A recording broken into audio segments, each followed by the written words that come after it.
Welcome everybody, TennesseeRedStar back with a brand new reading. So we're going to be doing a reading of Combat Liberalism by Mao. I think it's an important reading for now. I'm not the only person who's done a reading of this. It's a very short reading. This is an important text that I firmly believe all DSA chapters should be reading, especially in this time. Nevertheless, let's dive right into it.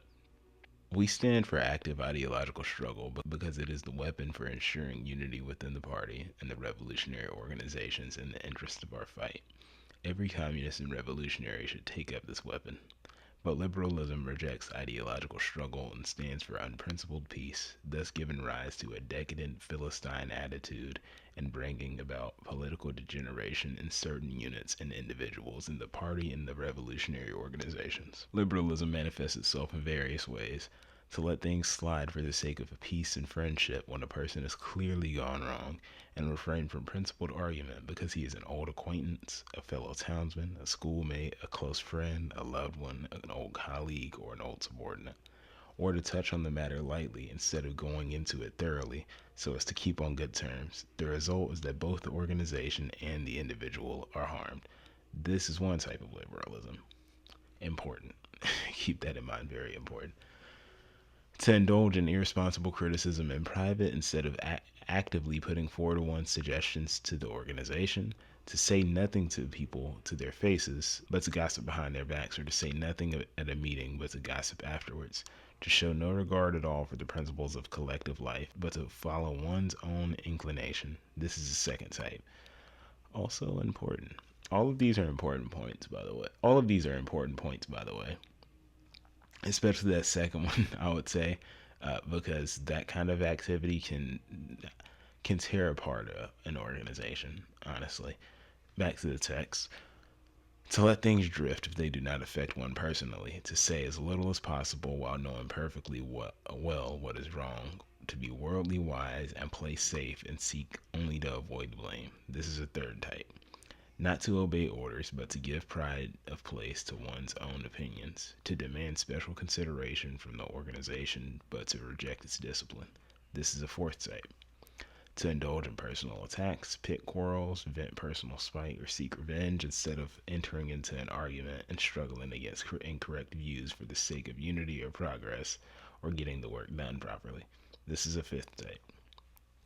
To hear incorrect views without rebutting them, and even to hear counter-revolutionary remarks without reporting them, but to instead take them calmly as if nothing had happened. This is a sixth type. To be among the masses and fail to conduct propaganda and agitation, or speak at meetings, or conduct investigations and inquiries among them, and instead to be indifferent to them and show no concern for their well-being, forgetting that one is a communist and behaving as if one were an ordinary non-communist. This is a seventh type. To see someone harming the interests of the masses and yet not feel indignant or dissuade or stop him or reason with him, but to allow him to continue. This is an eighth type. To work half-heartedly without a definite plan or direction, to work perfunctorily and muddle along, so long as one remains a monk, one goes on tolling the bell. This is a ninth type. To regard oneself as having rendered great service to the revolution, to pride oneself on being a veteran, to disdain minor assignments while being quite unequal to major tasks, to be slipshod in work and slack and steady. This is a 10th type. To be aware of one's own mistakes and yet make no attempt to correct them, taking a liberal attitude towards oneself. This is an 11th type. We can name more, but these 11 are the principal types.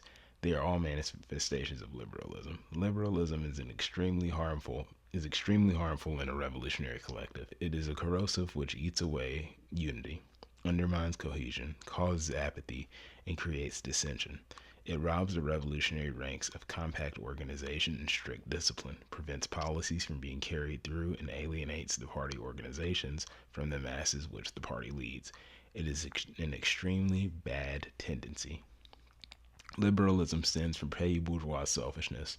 It places personal interest first and the interests of the revolution second, and this gives rise to ideological, political, and organizational liberalism. People who are liberals look upon the principles of Marxism as an abstract dogma. They approve of Marxism, but are not prepared to practice it or to practice it in full. They are not prepared to replace their liberalism by Marxism. These people have their Marxism, but they have their liberalism as well. They talk Marxism but practice liberalism. They apply Marxism to others but liberalism to themselves. They keep both kinds of goods in stock and find a use for each. This is how the minds of certain people work. Liberalism is a manifestation of opportunism and conflicts fundamentally with Marxism.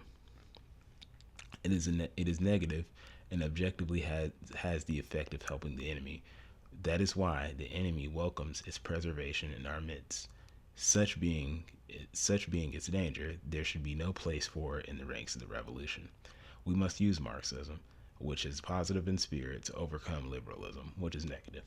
A communist should have largeness of mind, and he should be staunch and active, looking upon the interests of the revolution as his very life and subordinating his personal interests to those of the revolution. Always and everywhere, he should adhere to the principle and wage a tireless struggle against all incorrect ideas and actions, so as to consolidate the collective life of the party and strengthen the ties between the party and the masses.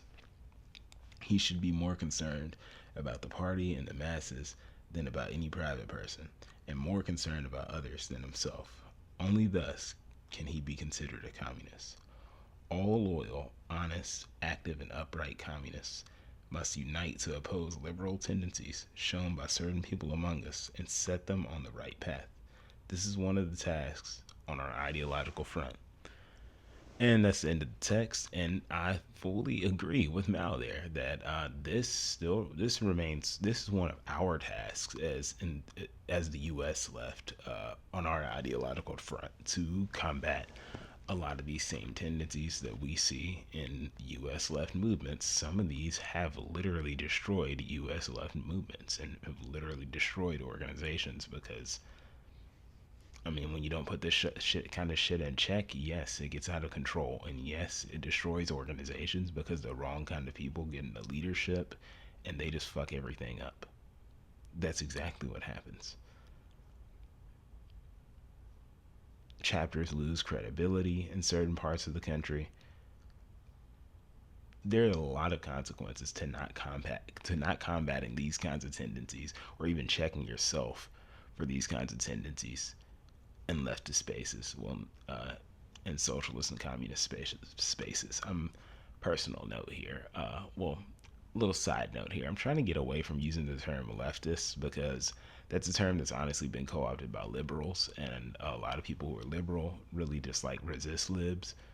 Sock them types will call themselves leftists. Like they aren't exactly anti-capitalist. They just want some kind of capitalist reform of capitalism. They don't want to actually replace it with a new system. They use the term leftist to co-opt language, what would be actual leftist language, to pretty much deceive people. I've done a reading of Deception of the People by the Liberals by Lenin, where he literally talks about that, about how about liberals deceiving the people by presenting themselves to be like more left wing or more progressive than they actually are by adopting like Marxist language. But let me know your thoughts on this text. I highly suggest it for all DSA chapters. If you haven't read it at least once, read it at least once, because you have to, and I mean you have to, combat these tendencies. Check them within yourself, because these kinds of tendencies can destroy some great movements by allowing the wrong people to get into power, allowing the wrong people to get into leadership positions. That's all.